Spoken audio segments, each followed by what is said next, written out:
12th arts की geography की online class में आप सभी का स्वागत है। हम बात कर रहे थे 8वें पाठ प्राथमिक व्यवसाय के बारे में और इसके तहत आज हम पढ़ेंगे पशुचारण के बारे में। हमारे सामान्य जीवन में इस क्रिया को आप हमेशा अपने आस पड़ोस में देखते हैं। पशुचारण, जिसका सामान्य सा सीधा सीधा अर्थ होता है पशुओं को चारागाह में चराने की क्रिया, अर्थात पशुओं को किसी चारागाह में जो चराया जाता है उसी क्रिया को कहते हैं पशुचारण। और इस चराने की क्रिया को करने वाला जो व्यक्ति होता है, जो पशुओं को साथ लेकर जाता है, उसे हम कहते हैं चरवाहा।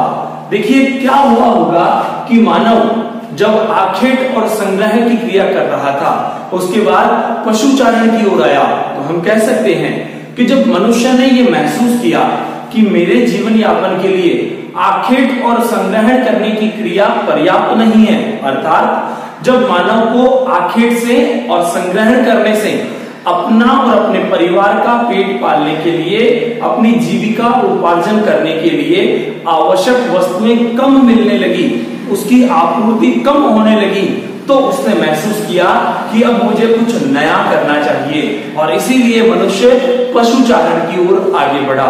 पशुचारण के क्या लाभ हैं? पशुचारण क्यों किया जाता है?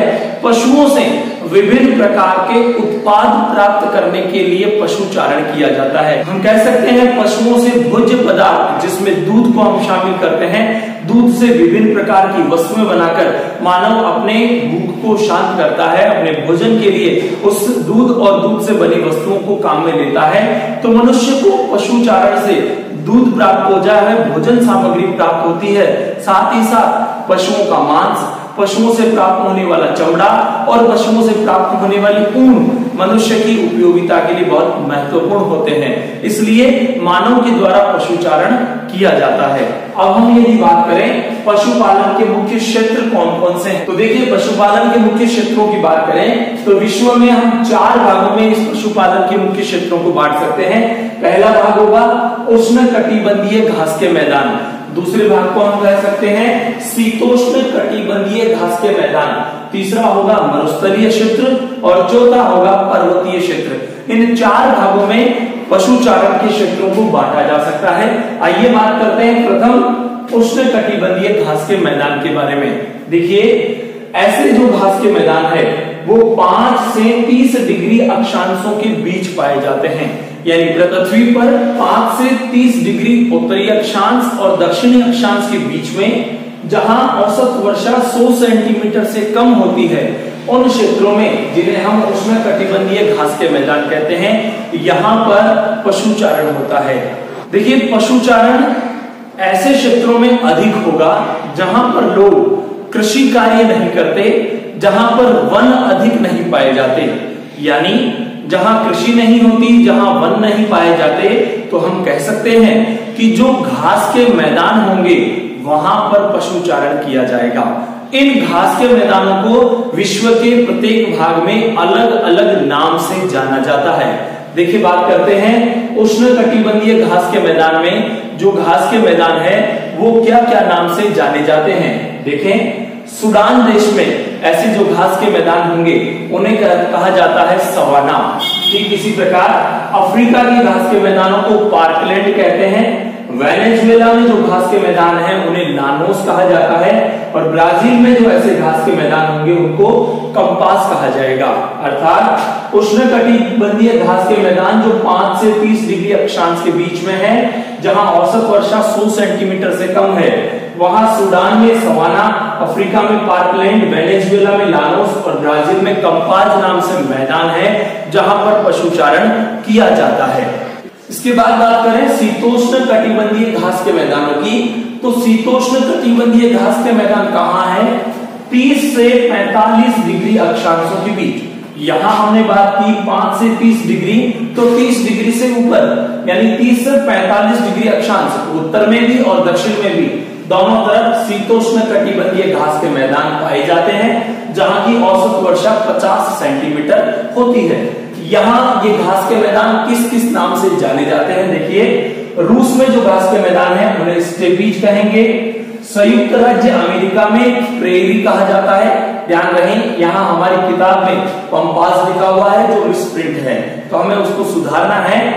संयुक्त राज्य अमेरिका में प्रेरी, अर्जेंटीना में पंपास, दक्षिण अफ्रीका में वेल्ड, ऑस्ट्रेलिया में डाउन्स और न्यूजीलैंड में कैंटरबरी, ये घास के मैदान और ये देशों के नाम। अब यहाँ आप देखिए, दक्षिण अफ्रीका में वेल्ड और इधर अफ्रीका में पार्कलैंड, तो दोनों देशों में दो, अर्थात आप यहां समझें कि जो उष्णकटिबंधीय घास के मैदान में अफ्रीका में जो घास के मैदान है वो पार्कलैंड कहलाएंगे, और शीतोष्ण कटिबंधीय क्षेत्र में जो घास के मैदान अफ्रीका में है उनको वेल्ड कहा जाएगा। देश ही है, लेकिन वो देश अक्षांश रेखाओं पर इस प्रकार विस्तृत है कि हमने यहाँ 5 डिग्री से 30 डिग्री अक्षांश और यहाँ 30 से 45 डिग्री अक्षांश की बात की है। उस एरिया के हिसाब से वेल्ड और पार्कलैंड में बांटा जाता है। इसके बाद बात करें मरुस्थलीय क्षेत्रों की, तो विश्व में जहां जहां मरुस्थलीय क्षेत्र है वहां पर पशुचारण किया जाता है। प्रमुख रूप से हम कह सकते हैं सहारा मरुस्थल, थार का मरुस्थल, कालाहारी मरुस्थल और अरब मरुस्थल, इन क्षेत्रों में पशुचारण किया जाता है। और पर्वतीय क्षेत्र, विश्व में जितने भी पर्वतीय क्षेत्र है वहां पर भी पशुचारण अधिकता के साथ किया जाता है। अब आइए बात करते हैं पशुचारण के प्रमुख प्रकार के बारे में। आइए बात करते हैं पशुचारण के प्रकार के बारे में।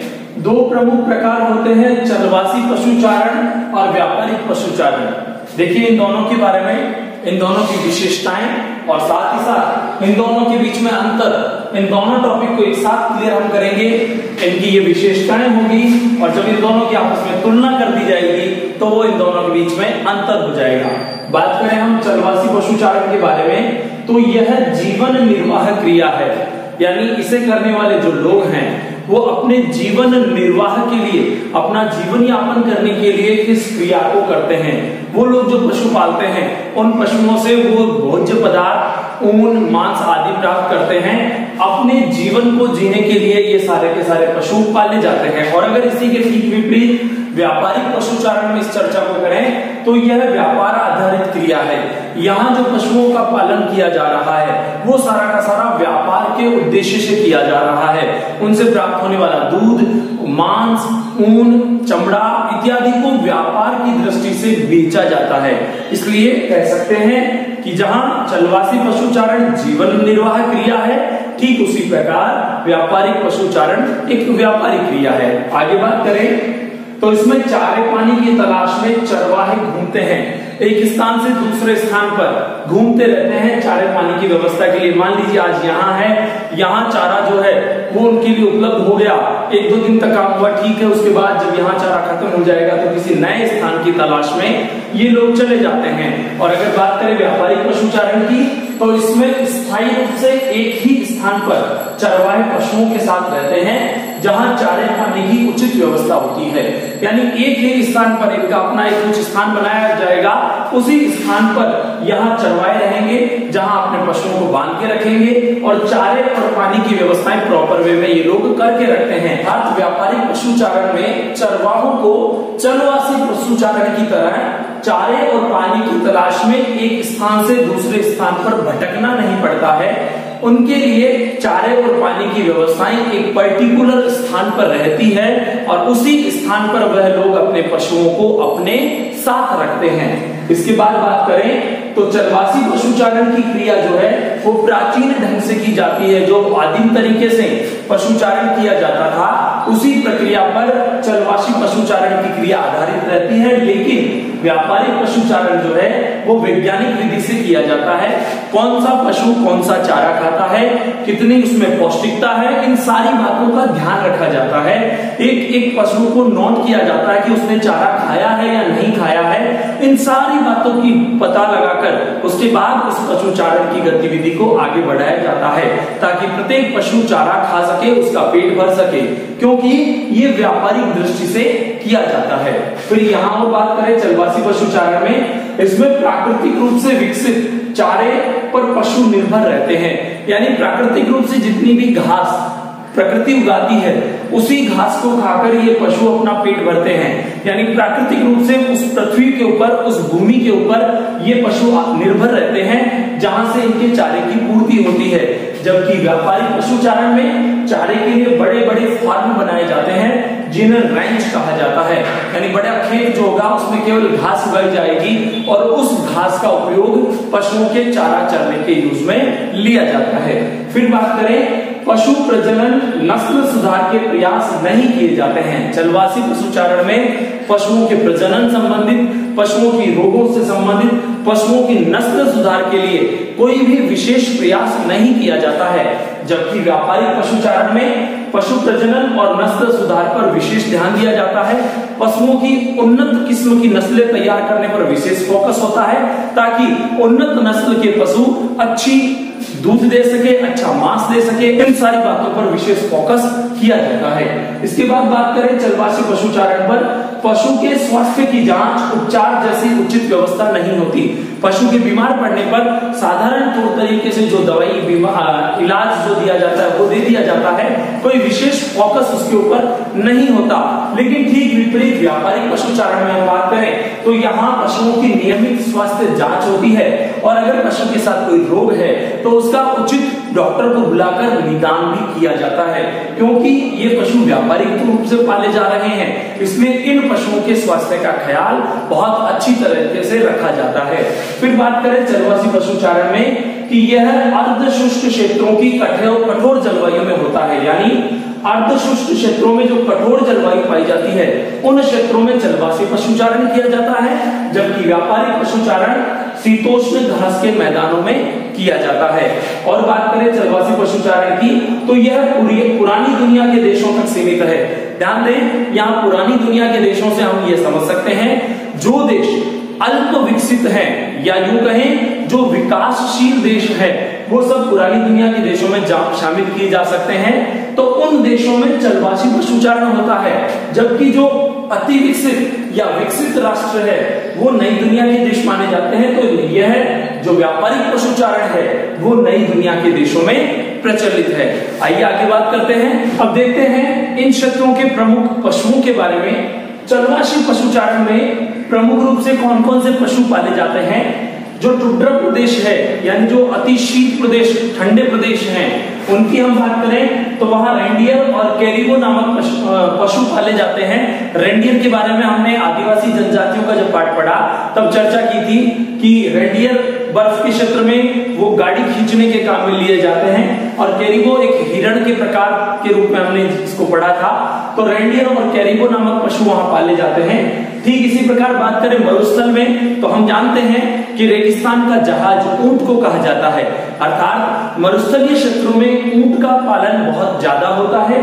ठीक इसी प्रकार यदि अरब देशों की बात करें, सऊदी अरब, ईरान, इराक, उनकी बात करें तो वहां गाय, भेड़, बकरी, गधा, घोड़ा और खच्चर इत्यादि पशु पाले जाते हैं। ठीक इसी प्रकार पर्वतीय जो क्षेत्र होंगे वहां पर याक नामक जो पशु होता है उसका पालन अधिकता से किया जाता है।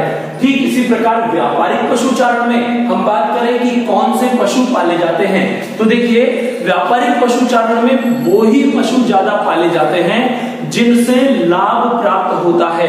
बिना लाभ के अगर कोई पशु पालता है वो पशुपालन उसमें नहीं काउंट होता। यानी व्यापारिक पशुचारण में वही पशु पाले जाएंगे जिनसे किसी ना किसी प्रकार से लाभ प्राप्त होता है और उन पशुओं के कारण उन राष्ट्रों की एक विशेष पहचान बन जाती है, एक विशेष छवि बन जाती है।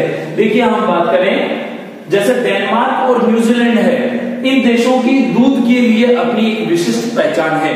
यहाँ जो पशु पाले जाते हैं उनसे दूध अत्यधिक मात्रा में प्राप्त करने का प्रयास किया जाता है, इसलिए विश्व में दूध के लिए डेनमार्क और न्यूजीलैंड का नाम प्रमुखता से लिया जाता है। ठीक इसी प्रकार ऑस्ट्रेलिया की बात करें तो दूध और ऊन के लिए वहां पशुपालन अत्यधिक होता है, जबकि संयुक्त राज्य अमेरिका में दूध और मांस के लिए पशुपालन अत्यधिक रूप से किया जाता है। तो देखिए बच्चों, आज हमने पशुचारण के बारे में चर्चा की, पशुचारण का अर्थ, पशुचारण के प्रकार और पशुचारण के दोनों प्रकारों के विभिन्न अंतर और प्रमुख देशों में घास के मैदानों के नाम। इत्यादि पर चर्चा करते हुए इस टॉपिक का हमने विस्तार किया है। आप पूरे पॉइंट्स को अच्छे से देखकर पूरा वीडियो देखेंगे, समझेंगे, पढ़ेंगे और अपनी कॉपी में अपने नोट्स तैयार करेंगे।